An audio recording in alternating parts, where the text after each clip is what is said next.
I get why people are stressed and they don't want to follow it, but these things do impact us, It's important. right? We see what happens when people don't participate in the process, right? We get certain leaders that aren't necessarily in the best interest.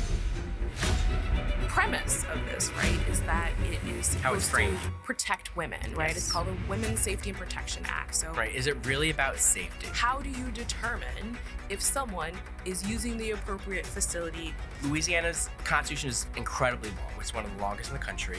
Our new governor wants to hold a constitutional convention.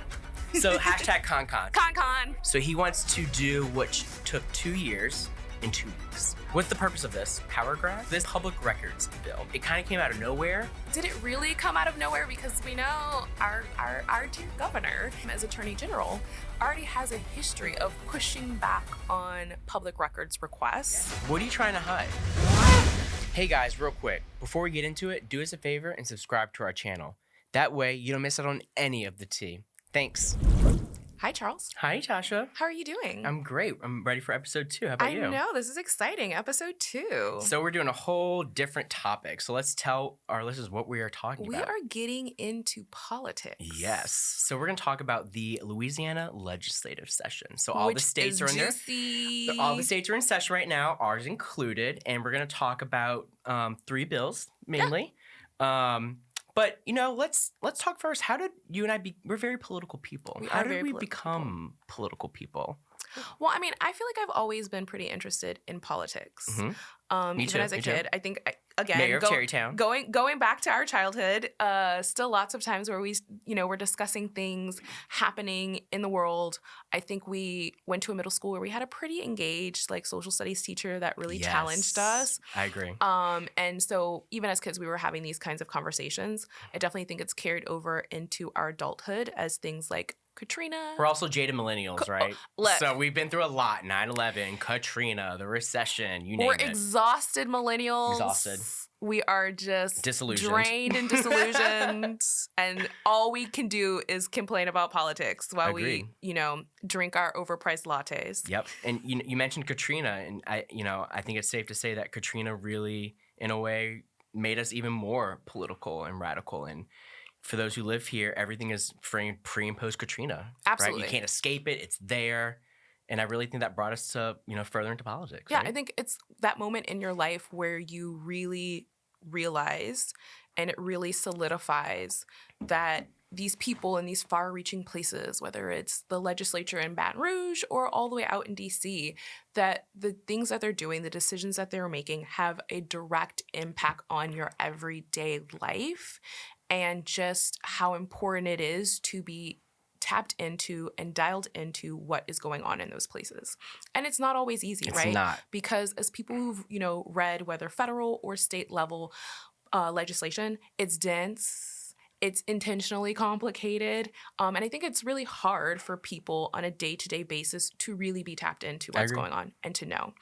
I'm a sociology professor, right? So I talk about these issues with my students, and there's just so much news out there. We're overwhelmed. We also live in an age of misinformation. You don't know what's a reliable news source. So I get it. I get why people are stressed and they don't want to follow it. But these things do impact us, It's important. right? It's important. And we are all living here, and we see what happens when people don't participate in the process, right? We get certain leaders that aren't necessarily in the best interest.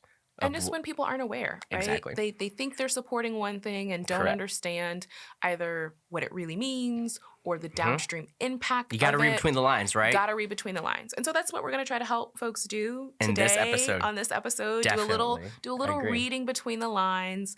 There is a lot going on in our legislature, so there is no way that we can cover it all in this brief episode. But we are going to hit some high points. Highlight some major ones, right? Yeah, some bills that I think are really important that we care about personally, and I think have also gotten a lot of traction in the news and are being talked about pretty heavily. A lot of traction. Yeah. So we should start? Let's jump into it. Great. We're going to start with House Bill 608.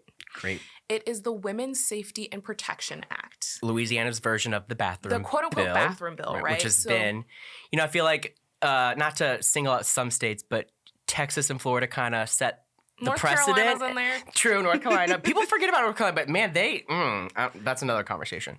But they kind of passed these bills that plant the seed in other states' minds. Absolutely. Like, oh, we're going to do this. So now Louisiana And for our listeners, just a little background, we have a new governor in Louisiana. He started in 2024. His name is Jeff Landry.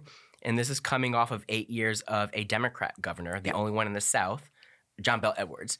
And what's really interesting is, to an extent, Louisiana we've been buffered a little bit because of John Bel Edwards, where we haven't really gotten the bills that have passed in the past 3 or 4 years. Right. But now the legislature's playing catch up now to make up for lost time, if you will. Yeah. So that's really kind of where we are today in terms of these bills. So a lot of these have been pushed forth by Jeff Landry, and the legislature and the House and Senate are debating right now, and things are changing every day. You know, again, it's like you hear the bill, and then it's going through committee, and it's just constantly being a different iteration, right? Absolutely. So we're going to start with the first one, which again is the Louisiana's version of the bathroom bill. So would you like to describe what the bill is, kind of the gist of it, and what the controversy is? So essentially, this bill is just saying that people will have to use public facilities like bathrooms, changing rooms, etc., that align with their sex assigned at birth. The premise of this, right, is that it is supposed to protect women, right? Yes. It's called the Women's Safety and Protection Act. So that this is, supposed to protect women and girls from, intrusion on spaces that they feel might be private and that a quote-unquote man shouldn't be in. I think what we're seeing here in Louisiana is the same thing we've seen, all across the U.S. where these types of bills have been moving through state politics have legislators, state politics. Right? Is like the transphobic rhetoric around it. Mm-hmm. One of the things that I think is being really stressed here in Louisiana as people push back against this bill is the potential impact for domestic violence shelters. Yeah. So 90% of their funding comes from federal dollars. The state's domestic violence shelters come from federal dollars. 90%. So what they're really concerned about is there's federal requirements around supporting people based off of their identified gender. Correct. Right? So if we have a state law that requires us to turn away trans women, then are we putting our federal funding in jeopardy? There's been a request to please have an exclusion for domestic violence shelters, and that's been rejected. On top of that, we've seen the rhetoric continue that they're letting men into these shelters, right? And it's ironic to me that it's the Women's Safety and Protection Act, and it's essentially an act that, if it passes as it stands, will make many women unsafe. I think both trans women and cisgender women, right? Because one of the things that has come up is, well, how do you enforce this? Yeah, how do you enforce that? How do you determine if someone is using the appropriate facility based off of their sex assigned at birth? Because we know that outward appearance cannot dictate what sex was assigned at birth, right? So what does this mean for trans men who have started the transition and gone through hormones? And are they going to be in a bathroom that's, assigned for women? Yeah. What does this mean for women who are cisgendered but don't necessarily conform to those outward designators of femininity, right? Are they going to face harassment? One of the things that was brought up is a potential amendment to this bill that would include criminal penalties if a sex offense is committed in the act of trying to confirm what someone's sex is. Yeah. And that was rejected. So where is the actual protection happening here, right? If this is really about safety. That's the key question, right? Is it really about safety? And that's we know how that it's it's not. framed. Right? We know that it's not. And I think that is the thing that safety for whom? Particularly frustrating. I divide my time between here in New Orleans and Montreal. And what's always interesting to me about these bathroom bills, right, is the public bathroom in one of the biggest shopping malls in Montreal is entirely unisex. Okay. It's just a row of stalls, do your business, sink wash your trough, hands. right? Everybody goes and does their business in a stall, and then everybody goes and washes their hands at the sink, and they move on with their day, right? Yeah. And there's nobody policing who's coming in and out. There's no one feeling quote unquote unsafe, right? There's no issues of, abuse or things happening. Like, people just come and pee, Which is the purpose of a bathroom, right? And so it's just so disheartening to see this happening, because particularly as a Black woman, I recognize that so often Black women are the subject of being made to seem or be less feminine. And again, when we talk about enforcement of a policy like this, how are you determining who is a woman and who is a man? And if it's solely by what you see with your eyes, how is that really indicative of someone's actual gender identity and really a determinant of when, where, and how they will feel safe? You bring up something really important, and this is what the sociologist in me cringes, is that there's a fundamental misunderstanding of the difference between sex and gender. Absolutely. So when you hear them debating these bills, and I'm listening to the language they're using and the terminologies, like, this is not the right terminology. Right. And this isn't something made up, right? Psychologists recognize it. Also, like, sex and gender are different. Right? Yeah. Biological, the social construction, they're different. We conflate the two, but we continue to interchange them incorrectly, right? And ignorance is an epidemic. So if you don't 100%. Know the difference and you're kind of being fed this narrative, you're not going to know any different, right? Yeah, and the dangers of not pushing back on these things it's frustrating. With science, yeah. with what we know to be true, because once this becomes a law, right, it's a lot easier to push back on this passing than to try to live under the construct of Agreed. These laws and the dire issues it can cause from a downstream perspective. And you mentioned North Carolina earlier, right? I just thought of something. They pioneer. were actually the first state to pass a bathroom bill. Yeah. And this was pre-pandemic, which, at this point, pre-pandemic is a long time ago. But they got a lot of pushback from business entities saying this is going to detract from people wanting to come here for like conventions and events. That would not be good for New Orleans. Absolutely. Right? Which reveals an inherent there's always a conflict between New Orleans, the blue bubble, and the red state. So there's an additional burden for this city, right, where we're trying to pass these bills that are in fundamental conflict with the values of people who live in this city. 100%. So it creates just it's just not good. Yeah, especially in a place where so much of our economy is driven by conferences, driven by things like the Super Bowl coming. Do we want to set that precedent? Correct. That we are not a state that's there are latent consequences we have to think about here. To all kinds of people. Agreed. And again, to that word, safety, a safe place for all people. So yeah, that's definitely one that I think is one to watch. It's still in the House. Do you think it'll pass? I do. You do?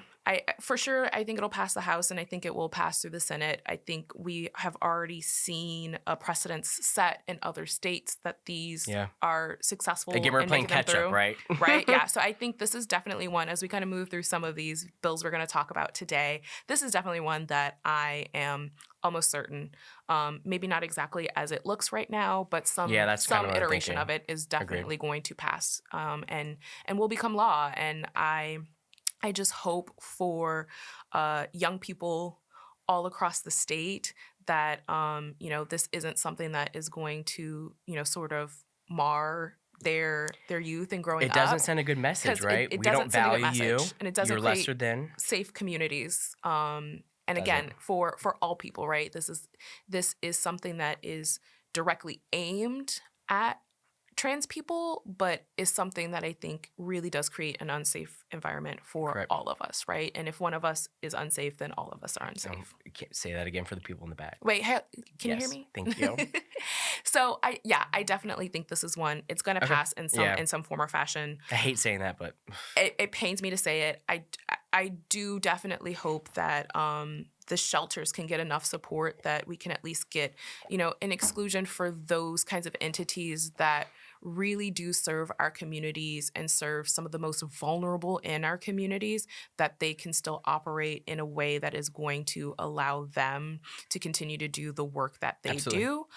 So my hope is that maybe as this moves through, we will get some sort of exceptions there. I think getting some clarification on expectations around enforcement, protections around if people are assaulted in the act of trying to confirm whether or not they should be in a space is again, we have necessary. to be in compliance for the federal what the guidelines, right? So it will be interesting to see, but it's disheartening. But I do think it'll pass. Cool.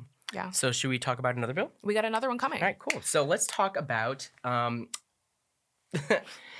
There's been conversations this legislative session. It actually has kind of an acronym phrase now. Our new governor wants to hold a constitutional convention, which has now been dubbed the ConCon. Is Ben Franklin in the room with us? So hashtag ConCon. So if you go on Twitter, hashtag LawLeg, hashtag ConCon. So to give some background, Louisiana's Constitution is incredibly long. So from what I've read, it's one of the longest in the country. Yes. To the point we've added just a ton of amendments over the decades, and it's just become a very convoluted document. And we held a convention in the early 70s. Yes. This is where it becomes important to put things in their historic context. So the governor has come out saying that he effectively wants to end our current legislative session like 2 or 3 weeks early and do a constitutional convention in 2 to 3 weeks. Right. That convention in the 70s was like 2 years. Right. So he wants to do what took 2 years and a lot of deliberation and conversations and discussions and meeting people halfway in 2 weeks. In weeks. Without even going into anything further, that already is a red flag and writing on the wall. Right. And I will add, without a draft, right? So it's not. It's not that. But he is says, there a secret draft already out there? Well, we know. We know. Throw that out there. Allegedly. Yeah. We have not seen a draft, so it's not like this proposal came out and it's like, hey, here's our draft. Mm-hmm. And he's not being open at all about what he actually wants to do. Like every interview, press conference. So what exactly do you want to do? Do you want to just take things out? And he just evades all the questions. Right. So we have no real outline, roadmap, or plan about what's going to happen. None. But we have a very firm timeline. From May 20th to July 15th, a constitutional convention should happen, and we should come out of it with a new constitution for the state. And that to me seems pretty wild. Mm-hmm. So is there some pushback? So we are seeing some pushback. There actually is, interestingly. And again, considering that we have a supermajority of Republicans in our state legislature and we also have a Republican governor, it's very interesting to see pushback against this plan, especially some of the areas in the state that are pushing back against him, because there are areas that have historically been pretty big supporters of Jeff Landry's, even in his time as Attorney General of Louisiana. There's pushback on a kind of quality of life standpoint, right? The legislators are already saying, hey, we're in session right now. We still have all these other things to do in session. We've still got a lot on the table that we're trying to get done before our session ends. And we had a special crime session beforehand, so we've already done a lot. You want us to end early to start this? Also, his end date would extend beyond when the legislative session would have normally ended. So these are people that, yes, being here is their job, but they also have a responsibility to their constituents. They end in Baton Rouge to go back to their communities to do work there, right? So if you want to extend beyond that, how many representatives are really interested in hanging around in Baton Rouge for another 3-4 weeks beyond? I'll put that out there. They're not. Yeah, and I don't blame them. They're not. I don't blame them. That's not what they signed up for. Now, here's where so kind of the devil's in the details, right? So what we're seeing is the legislative branch, they're exerting their independence. Yeah. Right? I mean, yes, we have the governor, but we're also our own branch of government. Yeah. But even within the legislative branch, there's a difference between the Senate and the House. Right. So the House is much more, they're newer, they kind of, want to appease the governor, not be on his bad side, but the Senate is more seasoned. They've been in this for a long time, and they understand how to play politics, and they are the ones who are pushing back. Yeah, right. So, and very surprising ways, saying we don't want this. This is moving too fast. We don't even have. Are we going to keep some of the statutes in there? Kind of the two big ones are the homestead exemption. to like that first $75,000 should not be taxed on your house. Precisely. And then also maintaining funding for K through 12. Right. So when things get hard in Louisiana, what are the first two things we cut? Education and healthcare.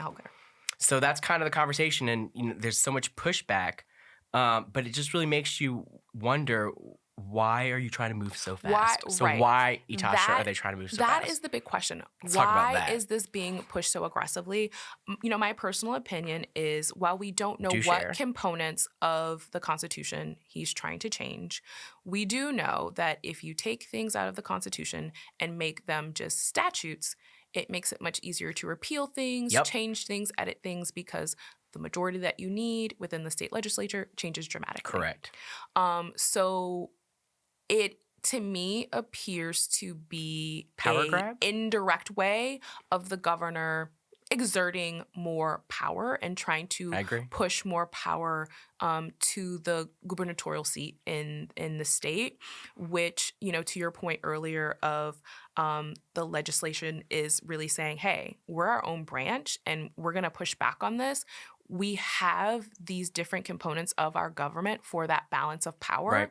And I think that is so important to maintain, regardless of which party is in control and whatnot. I mean, we are really seeing the core tenets of our government at play here, right? They're all from the same political party, but now we're getting that checks and balance where the Senate is saying, hey. Are you pleasantly surprised by this pushback? I didn't see it. It was not on my bingo card. I am very pleasantly surprised to see this, because I definitely thought when Landry won, which was not a surprise, we knew he was going to become governor, but I thought this was really going to kind of be him, on cruise control. He's got the governor's seat, he's got a legislation that's going to back him, and they're just going to push everything through. And we're seeing some of that, I think, on the House side of the equation, to your point, that, there is a effort to curry favor with him and really push his agenda from the House perspective, but very pleasantly surprised to see how much pushback we are getting in the Senate against some of these things. And I think particularly this constitutional convention. It's an aggressive timeline. I personally am not convinced that the Constitution even needs to be rewritten, let alone that it needs to be rewritten in 6 weeks, right? Because do you think we need to even rewrite it? I'm not against it. I don't know enough. That's the problem, right? I don't know what I don't know. If you gave me some, I'm so hesitant and skeptical because you didn't campaign on. You didn't campaign on this. Yeah. It was nowhere part of any of your speeches or debates. He didn't really show up to debates, but that's another conversation. But sure, it's long, but what does that mean, right? Y'all have told us this bare minimum, but what's actually going on? Because long doesn't mean it's wrong. Do I think we'll end up doing it? I don't think so. I think they're not. I think the Senate's gonna be like, we don't want this. Yeah. Next year, sure. I don't think this year. Yeah, I think, maybe, I don't know. I think this bill, House Bill 800 will pass the House. I think the Senate. I think the Senate will kill it. I think the Senate will kill it. I don't think we're gonna have this constitutional convention. I think what will be interesting to see, though, is how the political landscape in the state is impacted by the Senate pushing back on the governor in this way. Which, let's talk about the third bill, because they kind of feed into each other. They do. So we're actually getting into a Senate bill this time. Yes, a Senate bill. And man, this one is... So this is, it's a public records bill. Yes. So it's actually it's complicated because I'm even trying to wrap my mind around this. So the bill essentially wants to drastically make it much harder for the public to view any and all records. I'm talking from small city councils and small towns to the state and everything in between. And there has been an extraordinary amount of blowback and pushback to this. Absolutely. From journalists saying, no, what's going on here? It kind of came out of nowhere. Right? This is very anti-transparency. Did it really come out of nowhere? I don't know. Because we know our dear governor, in his time as Attorney General, already has a history of pushing back on public records requests. Yeah. We know one of the What things are you trying to hide right now is that people are making public records requests to see what his involvement might have been in drafting this particular legislation because of his history, right? So we know that this is allegedly, potentially, maybe all intertwined. I don't think it's an accident that under someone who has, again, already shown a history of pushing back on journalists, the public, making public records requests that we're seeing this type of legislation, this very broad legislation, right? Because it calls for exempting advisory opinions, recommendations, and deliberations related to government decision-making. The deliberations thing is interesting to me. And they always frame it as like economic development. We don't want to hinder, someone kind of just disrupting the process. Come on. And we know that hiding this to some extent is the intent, right? We saw the video just the other day, the soundbite from Landry essentially saying, "You go to a restaurant to eat. Oh, girl, you don't care where the ingredients came from." Do you really want to know? Actually, no, I do. I do. And we actually have laws about like where the food's sourced. Excuse me, the Jan. USDA, the FDA would like a word, right? like we that was a head scratcher. Yeah. It's like, okay.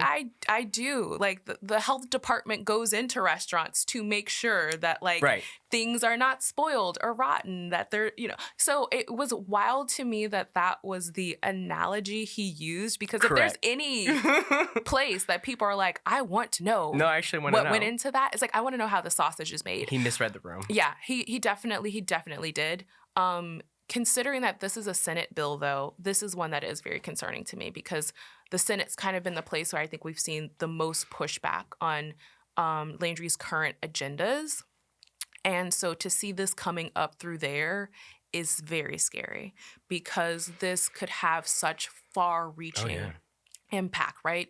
This isn't just that journalists don't have this information, right? Like, do you not have the information if I apply for something just simple like a zoning reordering? Like, do I not get to find out what went into making that decision about my zoning request? So to essentially put everything that happens in government into a black box, that's unnerving. Yeah. That's unnerving. That's scary. The newspaper did a really good article where they're like, these are things that we've discovered through public records requests. Right. If this passes, we will not discover any of this. I'm talking like Nagin post-Katrina scandals.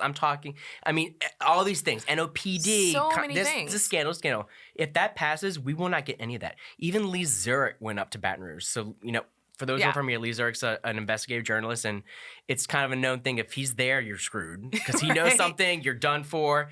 For him to go up there and protest that bill demonstrates how bad of a bill this is. We know that this is bad. We know that this is bad. This is bad. So do we think it'll be passed as is or amended? I think it'll be amended. I don't know what that will look like, though. I think it'll be amended. I don't think it's going to pass as is. I think some form of this will pass. Okay.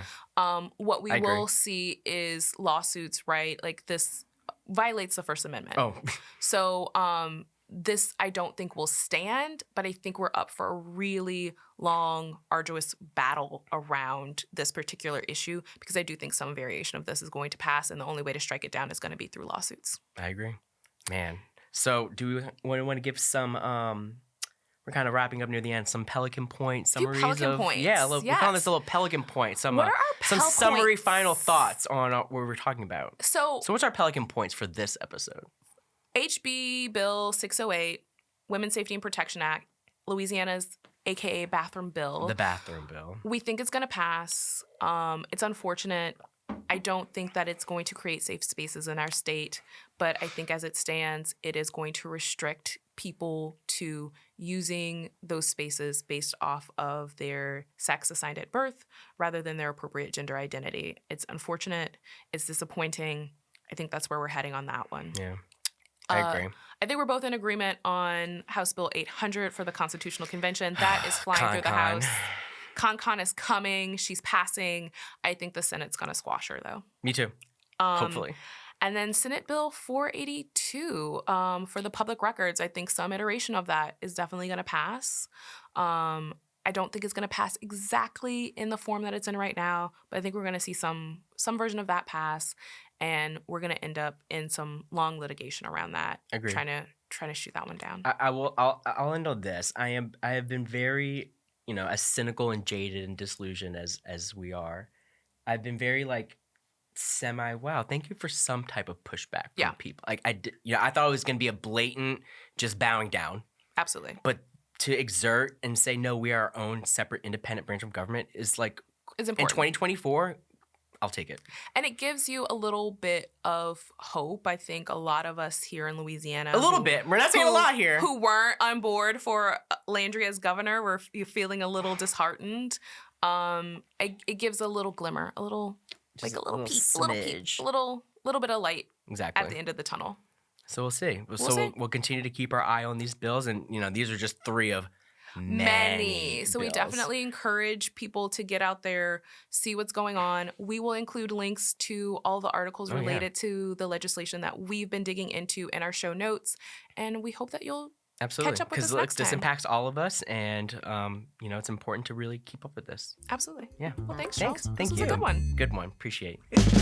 Thank you for tuning in to this week's episode of Pelican Briefs. If you haven't already, go ahead and hit that subscribe button. If you are loving the show, you can help us keep the conversation going by supporting us on Patreon. Your contribution on Patreon ensures we can continue producing quality content you love. Click the link in the description to become a patron today. Until next time, this is Pelican Briefs.